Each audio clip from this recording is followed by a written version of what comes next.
stay tuned for somebody you may know, and if you don't, you're going to be glad you met him.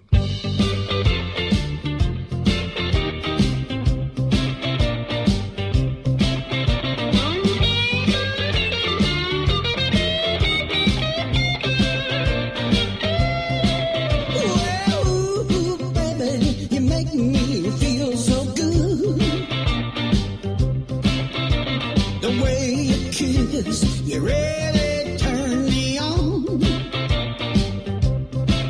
Well, I'm telling you, I got a fever tonight. The man with the fever. He's got love fever. His name is Jimmy Angel. No, not his brother, Johnny Angel. We're talking about Jimmy Angel. You may have heard of him if you lived back east. You may have heard of him. You may have heard him recently if you lived in Japan for a couple of decades. The story is long and deep. Hey, you ever heard of a thing called the mob? Well, I want to take you for a walk in the dark. You know, I'm talking about Joe Colombo. We're talking about payola. We're talking about a real different time in the world of music. And Jimmy Angel was there. 1962, his first release just knocked everybody's socks off. He got real famous real fast. And you're going to find out a lot about Mr. Jimmy Angel because he's my guest today on The Global Village. Stay tuned. Well, I'm telling you, I got a fever tonight. All right, baby.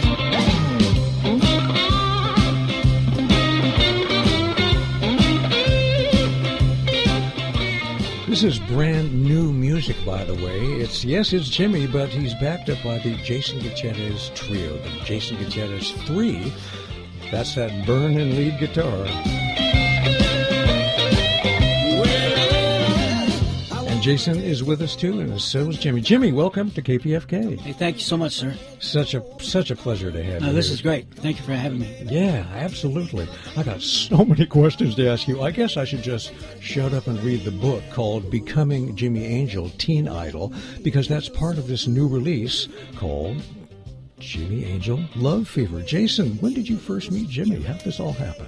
Well, you know, I grew up in Reseda, and when I was in high school, about senior year, I saw Jimmy at the local diner. He was in town from Japan visiting his mom, and of course I was intrigued by this character, and me and my friends would be like, who is this guy? Is he Roy Orbison? Is he Elvis? What's the deal? All of the above. Yeah, and so I was familiar with him, but I didn't know anything about him, and later, a few years ago when he came back, my father had met him at Lulu's Beehive, which was a coffee shop in Studio City that was having open mics. And we heard him, my dad heard him sing and perform and was blown away by him and said, I bet you would want to work with this guy. And so I went and saw him, and I was blown away.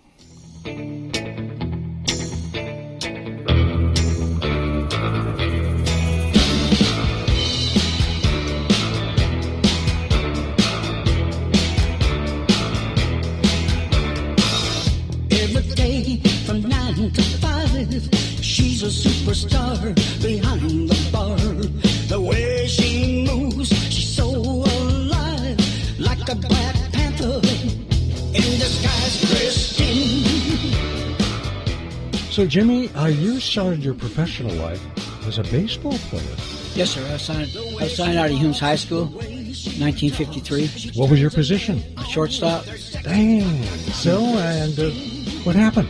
Well, I played 3.5 years for the New York Yankees, their system, from Nashville Sounds to Syracuse Chiefs, Johnsonville, Tennessee. Dang. And then my last 3 games was in Fenway Park with Casey Stengel. That's where I got hurt. Jimmy Pearsall hit a ground ball between third and short, and they had a rain delay before the second game started. I went behind third, and my right foot hit the outfield grass when I threw and I did the splits throwing the first at the same time. Got that right. And my baseball days were over. That was it. Well, how do you get from baseball to rock and roll? Who discovered you? I was discovered in Joe Coogie's Popular Music Store in Memphis, Tennessee, 1957. I got hurt in 56. I was there looking at this chick, Bonnie Manel, from our high school. She's the first chick in Memphis not to wear a bra, and there I'm watching this chick walk back and forth. And Your mind was not on music at the time. no, I was just trying to find a job. There wasn't too many jobs for a guy who can't read or write. I didn't study in high school, sir. All I did was chase chicks and play baseball. Yeah. That's it. And baseball's gone, so there's only one thing left, right? Well, these four gentlemen were in the record store. Ted Simonetti, he was managing Louis Prima, Keely Smith, and Tony Bennett at the time. He was partners with Sing Along with Mitch on Columbia Records. Big stuff. And then Hugo and Luigi Creatori and Fred Fiota. How come these guys all have Italian last names? Well, and Fred Fiota was Papa Joe's cousin, Joe Colombo's cousin. Joe Colombo. Tell us real fast, so those of us who don't remember or never knew, who was Joe Colombo? Joe Colombo? Yeah. He was great. He was the boss of all five families in New York City. He started an organization called the Italian American Civil Rights League for all kinds of people that were getting nailed because of their color, looks, whatever, where they came from. And he paid for it. He got shot June 28, 1971 in Columbus Circle in front of 350,000 people in Columbus Circle. Were you on that stage with him? Yes, sir. He fell in my lap when he got shot. Good. I was on the front page of every newspaper, I think, in the world on the next day, June 29th, 1971. So his guys met you in a record store in Memphis and said, "Kid, we're going to make you a star"? Well, they came up to me, and Joe Cookie told them about my problem. I was trying to find a job, sir, to get my mom out of the projects, Fort Lauderdale projects. That's where Elvis lived, too. Mm-hmm. And they said to me, "We hear you need a job." And he says, how'd you like to be a singer? And I said, "I can't sing." He said, "We didn't ask you that. We own 10 record companies, so we can make you sound any way we want to. But we hear you need a job, Jimmy." "Yes, sir." "Well, that's the deal. We'll get you $500 a week, every week, no matter if you sell one record or 10 million, but you'll get $500 a week, and your rent, all that thing taken care of." And who do we talk to? "Well, I gotta go see my ma." Went to see my mom at the Fort Lauderdale projects. Those guys gave my mama $5,000 out of their pocket in cash. And at that time, for living in the Fort Lauderdale projects, you can imagine. My mama takes me in the kitchen. She says, "You sure you want to do this? These boys look like Al Capone boys." And I said, "Hey, Ma, I want to get you out of here." And so I did it. I think anybody out there would do anything in the world to help their mother. Absolutely. In the situation at that time. And I was gone the next morning to New York.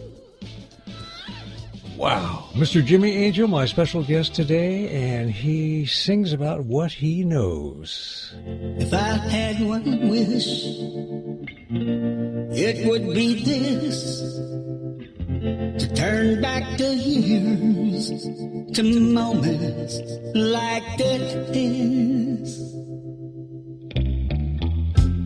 Elvis and Marilyn were the king and queen. Who could forget that rebel James Dean?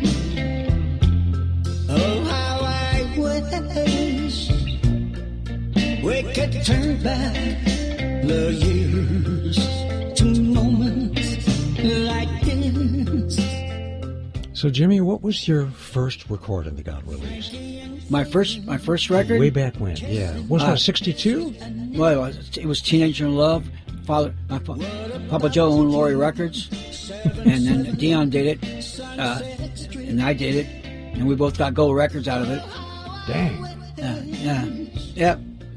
One of the greatest songwriters in the world wrote that song. The old blues cat, in the wheelchair. Lamas. Amazing. And how many sides did you cut over those years? This is from 62 to 72, basically? Well, it was actually from 57 till I'm still recording, so. Yeah, you've never stopped. Well, when the Beatles came, that kind of changed things in a great hurry. But I kept working, I kept bopping, I kept releasing records. I got 10 gold records, and I want to get one more. And with Jason's help here, he produced a great album. That's what we're listening to, folks. Yeah. The album was called Love Fever, and it is the definitive collector's edition, all about Jimmy Angel. So if you don't know anything about Jimmy Angel, here's a great place to start. 6 decades of rocking and rolling. We could turn back the years to moments like this. The 50s. So It was America's best. From Shakin' Elvis to Mr. Pat Boone and his White Bucks. To my friend Marilyn, who looked good coming and going, and she bounced. To the greatest actor who ever walked on planet Earth, bar none. My friend James Dean will never, ever be forgotten. Mr. Dick Clark. Yeah, all my friends are in that song, sir. Dang. So we're talking about Hello, How You Doing, Jimmy Friends? Yes, sir. Yep. I met James Dean at Actors Studio in New York with Lee Strasberg and his wife Anna. The Yankees put me in there in 55 for commercials. So I thought I was cute, the publicity department for the Yankees. So that's how I got in there. Well, you know, there's about 5 million other people who thought you're pretty damn cute, too. That's thanks to Rona Barrett. She became my press agent. I've been in over maybe, without exaggerating, at least 25,000, 35,000 teen magazines and movie magazines. In Tokyo, I was in everything. And the LA Weekly, Johnny Whiteside is going to be doing a story on me next couple of weeks. So I'm going to be 84 May 16th. And they're doing a story on me. And My word. we're going to be at the Smokehouse this coming Saturday, May 4th. You know, I was just about to ask you that because you're still playing weekly, right? Yeah. You're at the Smokehouse, And every third Thursday, I'm at a place called Viva Ranchero Cantina, 900 Riverside Drive. I'll be there May 16th. And then May 19th, I'll be at Joe's American Bar for Johnny Whiteside's Mess Around. We're headlining the show. They're going to have a big birthday party thing for me. Oh, how sweet. You know, we were talking about Joni Mitchell's being 75. How you got her beat by a couple of years. Johnny Mitchell's great. She frequents the Smokehouse quite often too. You talk about Chris Copperson. He's one of my best friends. That guy's great. So Jason is also with us, the guy who leads the band, Jason Gutierrez 3. And whenever you play, they play? Yes, sir. That's the band. Yes, sir. We're the official band. Yeah, absolutely. Now we're talking. And 7 years going on our Smokehouse gig now. First Saturdays of the month. We've been there for 7 years, so we're kind of a staple of that place. And Jimmy's broken, attendance records there. That's amazing. It's really great. It's kind of our home base. And I broke Captain Tennille's record there. 1,795 people in 2 weeks. Smokehouse is great, sir. It's like the Copa. I did the Copa 39 times in New York City. Copa Cabana. Yes, of course. Yeah, Julius Bedell. Yeah. Extraordinary, extraordinary. Jimmy Angel's my man this hour on the Global Village. Do stay tuned. We're here at KPFK on Global Village. Rebel boy, alright.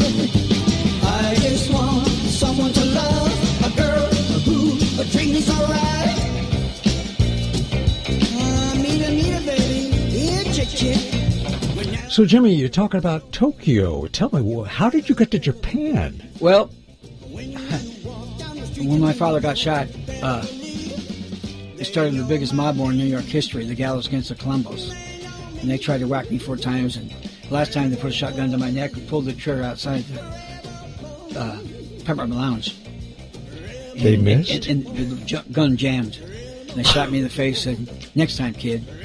So, make a long story short, that was going on. Whoa. And I gave sponge baths along to Pop until he passed away, June 28, 1971. Because after he was shot, he lived for a while. Yeah, got shot in 71, died in 78. But I went to Nashville, and you know who came next. And I met Mary Reeves, Jim Reeves' widow. She was my friend from the Nashville Sounds days, and Jim Reeves, country singer. Yes. She became my manager. And I was writing songs, but everybody was kind of scared about Pop and the whole deal in Nashville, the record companies. So Pat Boone showed up and said, "Hey, I know where to take Jimmy." He says, "Well, take him to Tokyo." I said, "I can't speak Japanese." And he says, "Hey, it doesn't matter. You look like Elvis. You played baseball with the Yankees. Jimmy, they're going to love you." He was right. You know, he brought me out to here to L.A. I did Palomino, one of the last shows with Palomino. Oh, yeah. Great club. Yeah, with Marty Stewart and John Schneider, the other John Schneider. Yeah, right. Yeah. And then I was gone. I was there 30 years. Wow. And always in Tokyo? Yes, sir. Well, I went to Singapore for 2 weeks at a place called Big Boss Club. It's the only club managed by the triads and the Japanese mob in Tokyo. From one mob to another. Yamaguchi. Well, that's the way it's run there. You can't, that's the way the world is. Yeah. This business. And then... Wait a minute, you telling me the mob owns the smokehouse? No. No. Those days are gone, right around here at least. Yeah, no. Smokehouse people are great. Excellent. Those people are always trying to help me, from the bartenders to the waitresses to the employees, the management, Manny and Hector. Hector's my buddy, and Izzy, all those guys there. Well, you've got an amazing track record, to say the least. Let's spend a little time listening to this brand new album from Enfield Records. It's produced by Mr. Jason Gutierrez, who's also right here with us in the studio. It's Jimmy Angel's Love Fever, and so many people loved you. Here's a little thank you song.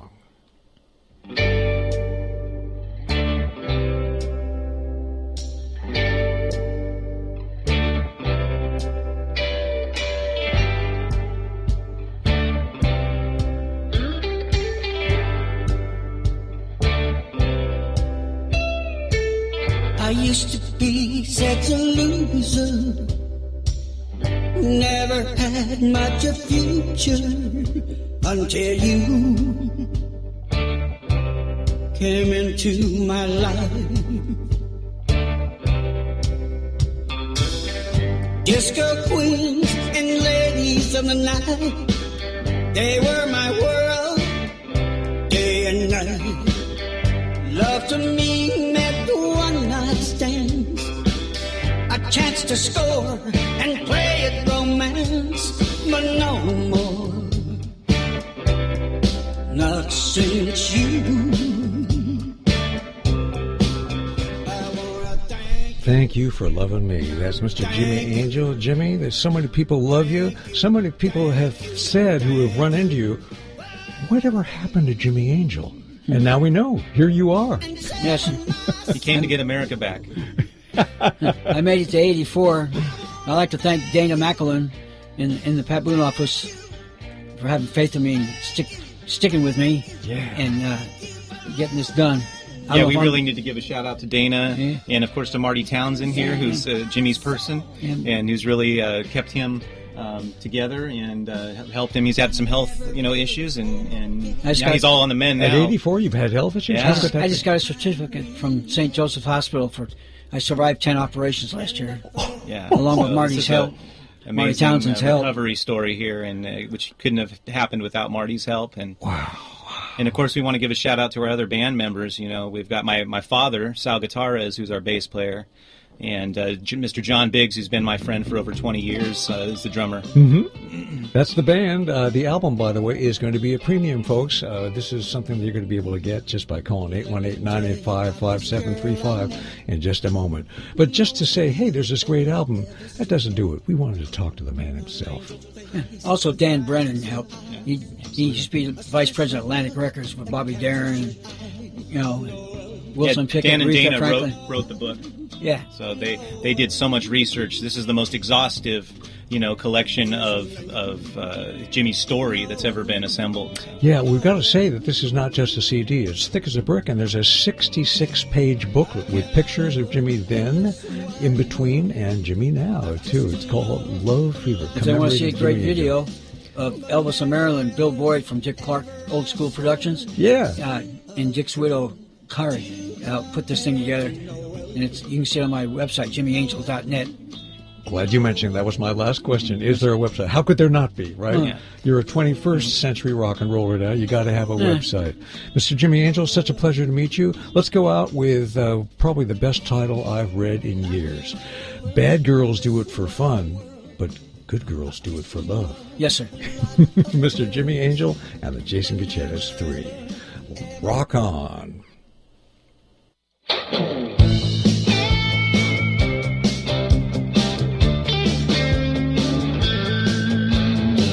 Bad girls do it for fun. Good girls do it for love. Bad girls do it for fun. Good girls do it for love.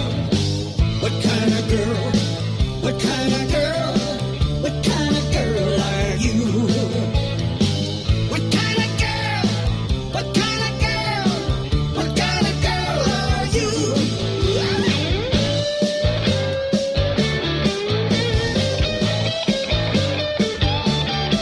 A bad girl will win your heart. Sorry to cut in, folks, but Jimmy just said something to me that I think that you ought to hear. Go for it, Jimmy. Well, the title song, The Love Fever, of the album, Yeah? I wrote it for my late friend, Miss Annette Tunicello. Oh, that's sweet. Not too many chicks can say they were the prom queen of the 50s, and she was. And what a brave girl. Mr. Jimmy Angel. Like you're dirty and poor. That girls do it for fun. Good girls do it for love. That girls do it for fun. Good girls do it for love. What kind of girl? What kind of girl? What kind of girl are you? What kind of girl? What kind of girl? What kind of girl are you?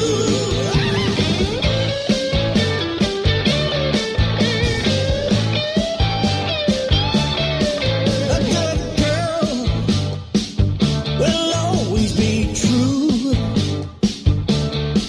She will never betray you. She'll always be there through the good times and bad. When you make love, it'll be the best you ever had. Bad girls do it for fun. Good girls do it for love. Bad girls do it for fun. Good girls do it for love. What kind of girl? What kind of girl? What kind of girl are you? What kind of girl? What kind of girl? What kind of girl are you? What kind of girl? What kind of girl? What kind of girl are you? What kind of girl? Mr. Jimmy Angel, brand new recording of these amazing songs. So great that he had the chance to come on down and talk to us, of course, and Jason Gutierrez 3. Let's have one more from this album. And LoveFeverTheAlbum.com is also more information.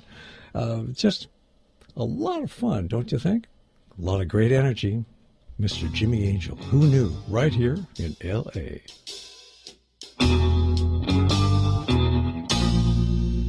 The song you're about to hear is true.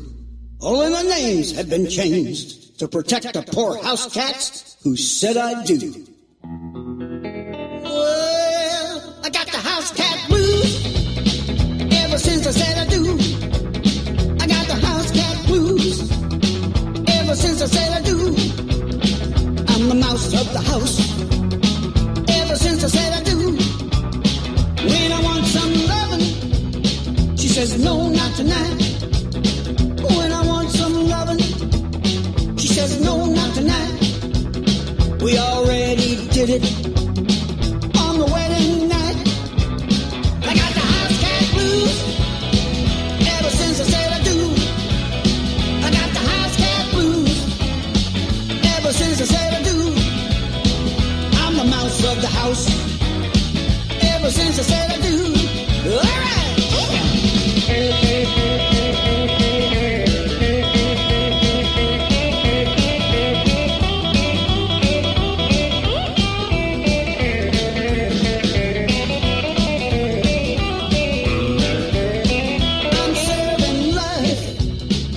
one night of fun. I'm serving life for one night of fun. I'm the mouse of the house. Ever since I said I do. Let's rock.